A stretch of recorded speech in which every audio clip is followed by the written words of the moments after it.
I write most of my love songs for Beth, not all of them, most of them. And this is one I wrote for two women I don't love at all, but they needed a love song. I was just the boy to write it, I figured. I mean, I was, as it turns out. I met them when they were quite young and I was old. And I met them in Lennoxville, Quebec. And I went to this little club. It came straight off the job site, all covered in tar and everything else. But I just didn't want to go all the way home and all the way back. So I just sat by the door, kind of unobtrusively, as a person covered in tar can be.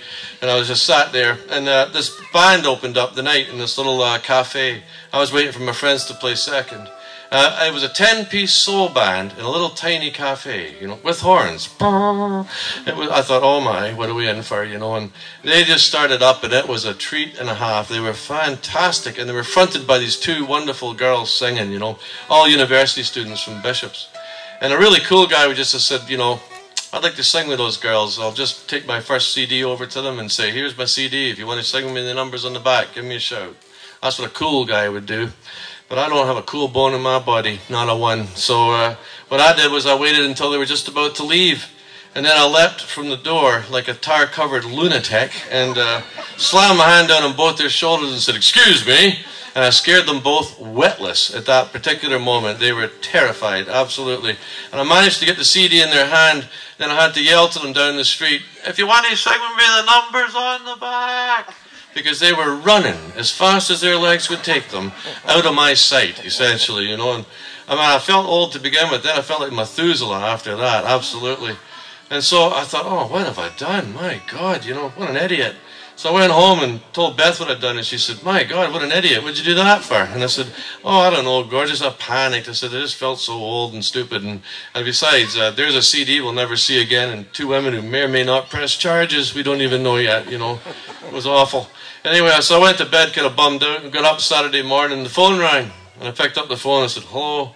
And I hear, are you David FRANCEY? And I said, yes, I am.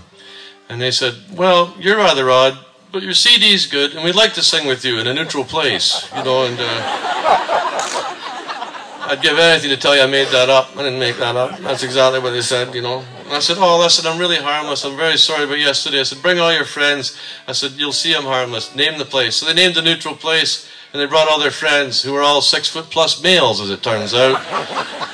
And they spent about, you know, 15 seconds with me and realized I was a harmless idiot. It wasn't going to be a problem at all, you know. So they sent their friends away, and we started singing together.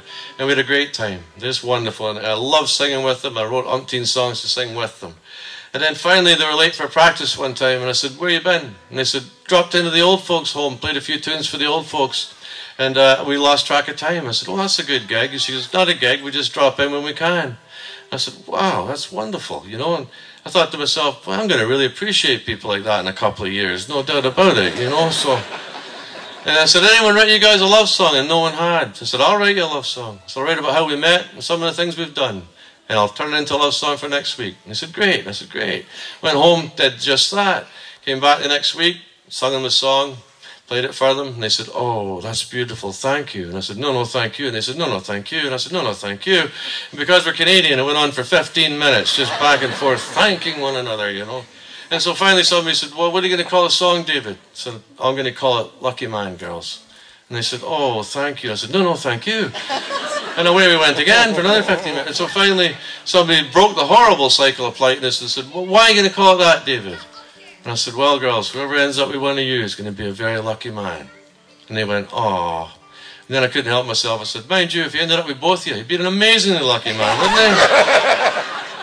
they? They like that too, you know. So anyway, they're just great gals, both of them. And we usually send this song out to my wife, Beth, or Craig's wife, Les. But I think we'll send it out to Mark and Deirdre tonight, because I think he's a very lucky man indeed. And great to see you again, you guys. Lucky man.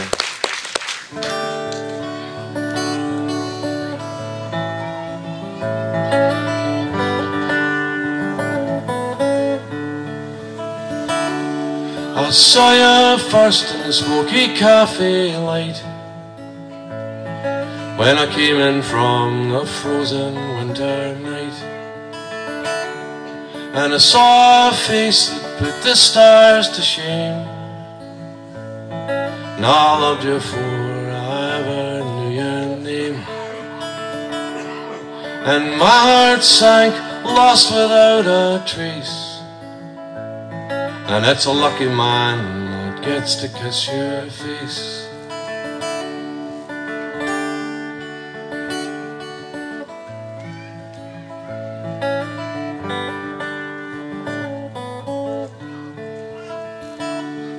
And I've seen you shine in the summer, spring and fall, but it's winter when I love you best of all. And I've seen you in the spotlight hard and bright, and I've seen you in the shadows of the night. When I see you coming, I can feel my cold heart race. Oh, and it's a lucky man that gets to kiss your face.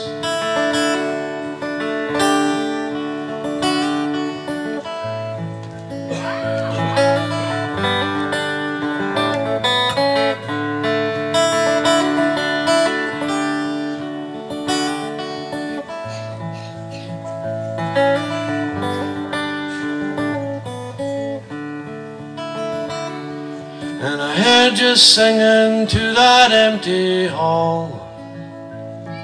Now I heard the joy that echoed off the walls. And I realized when all is said and done, that youth is never wasted on the young. And I don't believe the silence of this place. Oh, and it's a lucky man that gets to kiss your face. And I don't believe the silence of this place. Oh, and it's a lucky man that gets to kiss your face.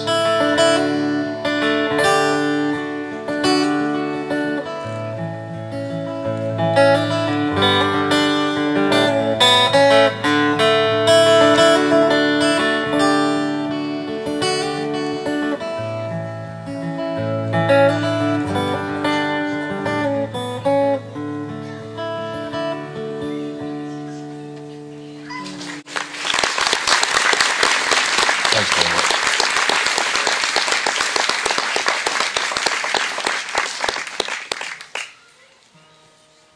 A late summer day and my love and I went walking.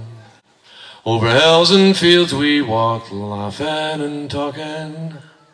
Came across an old farmhouse standing broken and bare.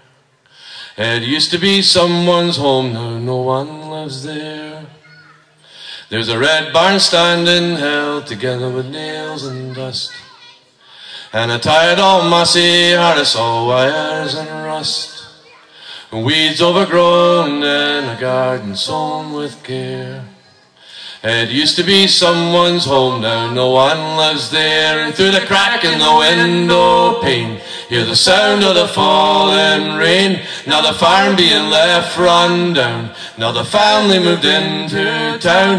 Had a life that they tried to save, but the banks took it all away. Hung a sign on a torn screen door, nobody lives here no more. They wet their fingers to the bone, nothing left they could call their own. Packed it in under leaden skies, just a weed waving them goodbye. Had a life that they tried to save, but the banks took it all away.